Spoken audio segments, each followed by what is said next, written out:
Hello, everyone. Thanks for joining us here on Wave Listens Live. I'm your host, Brian Schlonsky. We have got a great show for you today. We are bringing you right on set because we've got to get right to it today. Two segments with our friend here, Larry Weiss of Elder Advisors. And usually you bring somebody along with you. Today is no different. Today's no exception. Right. But I defer to someone who I really defer to because he is the strong and silent type. Okay. Yeah, strong and silent. It's all the looks. It's all about the looks. Unlike Autumn, she's not silent, but she is strong.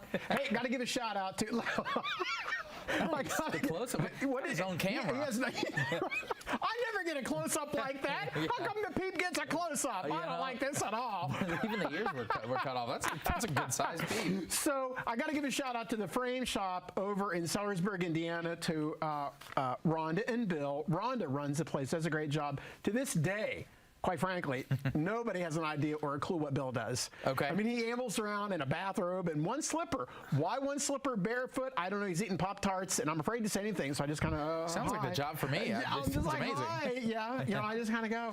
But it was either bring Bill from the Frame Shop or the Peeps. No thought. Got to bring the Peep. No thought. Okay. Hey, Kentuckiana, don't go broke in a nursing home. You don't have to, whether you're a Peep or you're a person. Don't go broke in a nursing home because you don't have to. You are here today talking about the upcoming workshops. You always come ahead of them. Upcoming workshops. 3 locations. Right, and you know, it is Holy Week. You know, it is. It's Holy Thursday tomorrow night, washing the feet. Friday's Good Friday. And, of course, the resurrection on Sunday. Happy Easter, Kentuckiana, and small children. But don't go broke in nursing home because you don't have to. Because so many people are just, we'll talk more about it in the second segment. Producer says I've got control of the show. Okay. And on the second segment, we'll talk more about the barbershop law because there's always some empty chairs. Because it's human nature. We kind of only thrill in the bad news and believe the bad news, and then we can't believe the good news. It is good news. Come out to the workshops because for husbands and wives, Tim Goebel, he's our document Jedi. He's literally holding a gentleman's hand today, getting it wrapped up for end of the month so this gentleman can keep everything. So his wife is in care, and he came in a couple months ago very distraught. He has no immediate family, and he's just like deer in the headlights. And all he knows is I'm writing a check for $9,800 to the nursing home, and we're done with that. Okay, we're done. So we're getting him on benefits, and we're keeping the wife on benefits. She's staying where she's at, but we've kept all the assets. So we transferred all the assets to Mr. Smith, to him, so he keeps everything. That's not his real name, Mr. Smith. Okay, but he's keeping everything, and the guy is just relieved. You know, we kind of did a wrap up at the Kentucky office yesterday. I said, "You feeling pretty good?" He said, "Oh, I just feel so much better," because he was just, you know, everybody's tugging at his ear. What was that? Yeah, the Peep said a lot of times they'll tug at his ear too. Oh, sure. But you know, they're stressed. They're going to lose everything, and they don't. This gentleman's keeping both cars. Wait a minute. Medicaid says I can only have one car. Well, that may be true, but if you engage Elder Advisors, we show you how you can keep both cars. You know, it's just amazing that people just go down the rabbit hole. No pun intended there, but that was a shot. That's top notch. I wasn't even thinking. I'm a natural for television. Right. Live television. Who knew? Right. But you don't have to go broke in a nursing home. It's stressful enough. At least let the team of Elder Advisors take the stress off your shoulders so you don't go broke in a nursing home and you pick up some stress and peace of mind.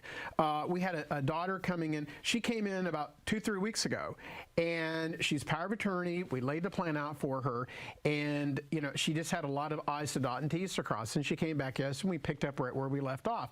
But she's one of 3 children. The other 2 are, you know, not involved, no surprise, but they all want to know what's going on. But she's the chief cook and bottle washer. She's doing the power of attorney. She's doing what she needs to do so she can protect assets. And mom is single. So Lindsay and Autumn are helping with placement because mom, as of yesterday, was back home, discharged from the hospital, but they didn't really want that to happen. They preferred mom to stay in the care, but it just kind of turned out that way. But we're going to get mom in care, and the family chooses. We don't. You know, we line up the tours. Autumn, Lindsay can meet with the families, but we want them in care so they're taken care of because the daughter said, I'm worn out. She said, I spent, you know, last week I spent 2 full days there, day and night, 24 hours. She said, I'm beat. I am worn out. She said, I thought I could do this. I lasted 2 days. And it's just stressful because you just worry about the phone call, or you can't go somewhere, and now your grandkids are calling. You can't leave because mom's at home and she's 90 years old. So we kind of take that stress off. And a lot of things that we can't really quantify is the guilt. I have both of my parents. Hello, Mom and Dad. I have both my parents. They're now in assisted living, and they are thriving. They're thriving. You know, we're making sure Mom gets the meds every day. Dad's getting his exercise and stuff. Social structure there. Absolutely. You know, there's, you know, the TV can only do so much. Right. What was that? Yeah, he uses radio a lot of times, too. Oh, yeah. Right. Still good to... Right. Excuse me. Medium. It's still my show. I don't like when he started claiming in on me. Okay. Take him out. Take him out. I don't want to see him on the second segment. Okay. So not true. Stay right there, baby. So, but yeah, it's a very stressful time. But for families in the workshops, we're doing workshops Monday in Louisville. Exit 132 in Crittenden Drive, next to the Cracker Barrel at Gate 4. Don't go broke. Oh, and I like the new panels. It's all new. Everything. Look behind that. you. Wow, it's just a new day. New. I know. It's a new day. Don't go broke in nursing home. We start Monday in Louisville, exit 132 at 10 a.m. Tuesday, we cross the bridge and go to Clarksville at the Hampton Inn. They refer to it as Louisville North just for geographic location, but of course it's in Clarksville off of Veterans Parkway. And it's on Broadway Street in Clarksville.